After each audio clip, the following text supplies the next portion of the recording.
ચૂંટણીને લઈને રાજકીય ગરમાવો આવી ગયો છે. માર્કેટ યાર્ડના ચેરમેન વાઇસ ચેરમેનના પદ માટે જંગ જામ્યું છે. તો થરાદના સર્કિટ હાઉસમાં ભાજપના નિરીક્ષકોની સેન્સ પ્રક્રિયા અને કૌશલ્યા કુંવરબા, નરેશ દેસાઈ અને ભાવેશ પટેલે નિરીક્ષકોની ભૂમિકા ભજવી. વાવ એપીએમસીમાં ચેરમેન પદ માટે 3 લોકોએ દાવેદારી નોંધાવી છે. સુઈગામ એપીએમસીમાં ચેરમેન પદ માટે 2 લોકોએ દાવેદારી નોંધાવી છે. તો સેન્સ પ્રક્રિયામાં મંત્રી સ્વરૂપજી ઠાકોર સહિતના પદાધિકારીઓ પણ સામેલ થયા.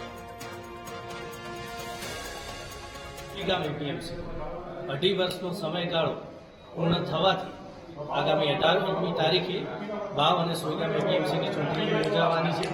એ ચૂંટણી યોજાવા નિમિત્તે આજે પ્રદેશમાંથી નિરીક્ષકોની ટીમ આવી હતી અને તમામ વાવ અને સુઈગામના ડિરેક્ટરોને સાંભળ્યા અને આગામી 18 તારીખે જે ચૂંટણી યોજાય છે એ નિરીક્ષકોની જે પેનલ બનાવીને પ્રદેશમાં રજૂ કરશે. પ્રદેશમાંથી જે નામ ફાઇનલ કરવામાં આવશે એમને